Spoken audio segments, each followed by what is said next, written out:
अब म एउटा सानो मान्छे हुँ है, तर साहसी मान्छे चाहिँ हुँ, साहसी मान्छे चाहिँ हुन्छ। तपाईँहरूले भन्नुहुन्छ भने म अगाडि बढ्छु भनेर मैले त्यहाँ भन्दाखेरि अब त्यो तपाईँको छैन एक खालको त्यहाँनिर आवाजहरू उठ्यो, आन्दोलन सान्दोलन केहरू खोज्यो, त्यहाँ अझै जेन्जी बिच पनि कुटाकुट भएको स्थितिहरू थियो। र तमाम जेन्जीले के भन्न थाले भन्दाखेरि अब यस्तै नै प्रसङ्गहरू राखेर अब पत्रकारले अब प्रश्न सोध्ने कुरो भइगयो। पत्रकारदेखि कहिले लुकेर हिँड्ने मान्छे म होइन। त्यसले गर्दाखेरि मैले नि केही उत्तरहरू दिएँ, त्यसले गर्दाखेरि पनि झन् माहौल अर्कै किसिमले तातिन थाल्यो। त्यहाँ हामी फेरि सडकमा आउँछौँ होइन, त्यो 2-4 मान्छेले त्यहाँनिर गएर चाहिँ नि होइन हामी जेन्जी हौँ भनेर, जो चाहिँ हिजो हेल्परको रूपमा थियो त्यसले चाहिँ होइन तपाईँको चाहिँ नि यो गरिरहेको छ, यो चाहिँ हुँदैन होइन, त्यसले हुँदैन। त्यसले गर्दाखेरि त्यो के भयो त्यो गर्नु, त्यसले गर्दाखेरि हामी यो रियल जेन्जी भन्दै त्यहाँ आउने तपाईँको पूर्वदेखि पश्चिमका भाइहरू होइन साथीहरूको भिड यति लाग्यो, हामी सडकमा फेरि आउँछौँ भन्नु। तर मैले के चाहेँ भन्दाखेरि अब सडकमा फेरि मान्छे आएर फेरि नै त्यही खालको कुटाकुटको स्थिति, अहिले भर्खर हिजो मात्रै आगजनी र त्यत्रो भइरहेको छ क्षति होइन, सडकको रगतका टाटाहरू तपाईँको चाहिँ नि पखालिएको छैन, फेरि अर्को खालको स्थिति आउँछ भनेर मैले आम नट रेडी फर दिस होइन, यो चाहिँ म तपाईँहरूले गर्नु दिन्न भनेर मैले भनिसकेपछि होइन उहाँहरू चाहिँ अब मथर हुँदै जानुभयो र पनि त्यो खालको एउटा ऊ चाहिँ थियो। र यसरी चाहिँ अब स्थितिहरू त्यो भएको छ। अब प्रधानमन्त्री बन्न गयो यो भनेर कतिले मलाई भनिराख्नु भएको छ।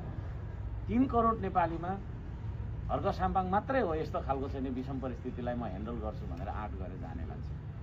यो चाहिँ बुझ्नुहोस् तपाईँहरूले, मलाई प्रधानमन्त्री बनाउने मलाई के बनाउने भन्ने कुरा होइन। म त यो देश बनाउनको लागि ढुङ्गा बोकिरहेको मान्छे हो। मेरो देशै छैन भने कहाँ ढुङ्गा बोक्ने म भन्दा म एउटा भिजा लगाएर गइहाल्छु होइन।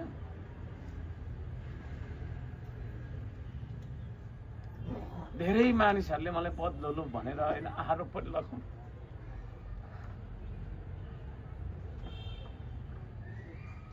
खिचिटिउरी गर्नुभयो, तर सच्चा नेपालीहरूको साथ मलाई रहिराखेकै छ।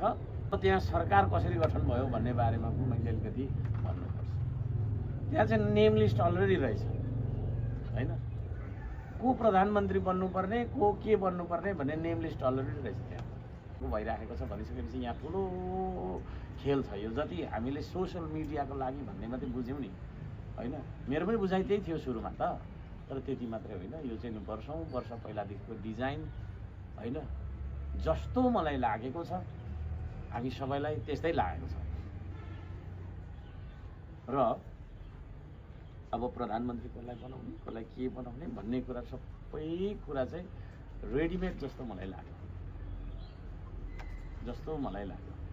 किनभने त्यत्रो जनताले भन्दैछ भने हाम्रो फेरि वार्ता टोलीलाई हाम्रो मान्छेलाई होइन कोही हामी जान्छौँ कुरा गरिदिनु भन्नुहुन्छ, लु नि त जानु नि त भनेर पठायो, त्यहाँ एन्ट्री पनि हुन नदिने है।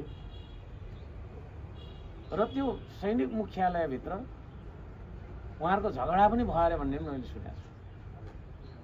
विदेशी शक्ति केन्द्रहरूको रिप्रेजेन्टेटिभहरूको होइन झगडा पनि भयो त्यहाँ, कसलाई घरि कसलाई, घरि सुशीला कार्कीलाई बनाउने घरि कुलमानलाई बनाउने। एक पक्षले सुशीला कार्कीलाई बनाउने भन्ने रहेछ, एक पक्षले कुलमानलाई बनाउने रहेछ, एक पक्षले राजा ल्याउनुपर्छ भन्ने रहेछ, एक पक्षले राष्ट्रपति नै राख्नुपर्छ भन्ने रहेछ।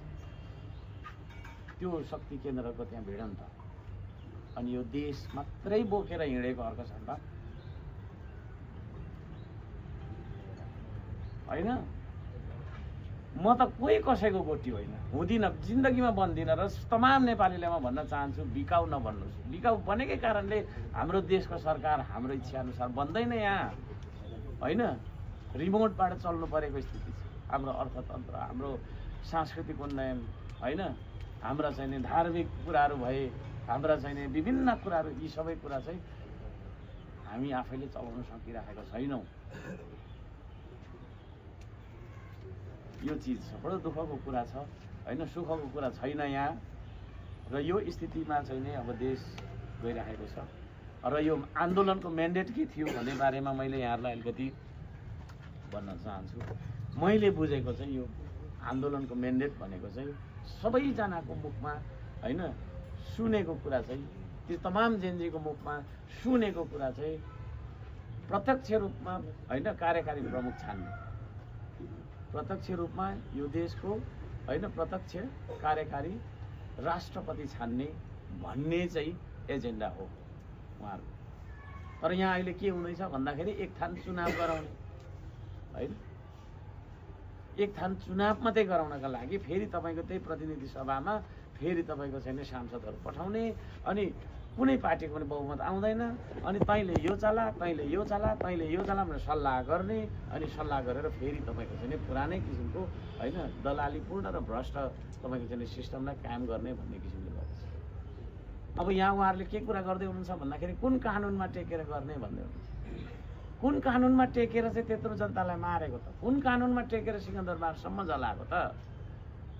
आन्दोलनको तपाईँको चाहिँ नि क्रान्तिको कुनै कानुन हुन्छ र धारा दफा हुन्छ? हुँदैन।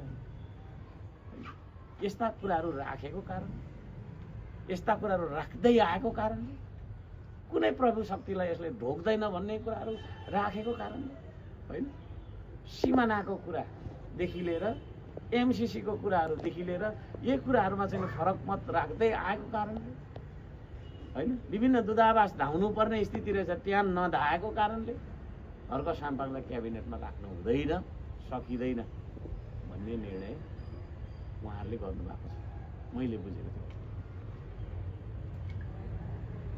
है। यो देशको शान्ति सुव्यवस्थाको लागि होइन हामी सबै अब जिम्मेवार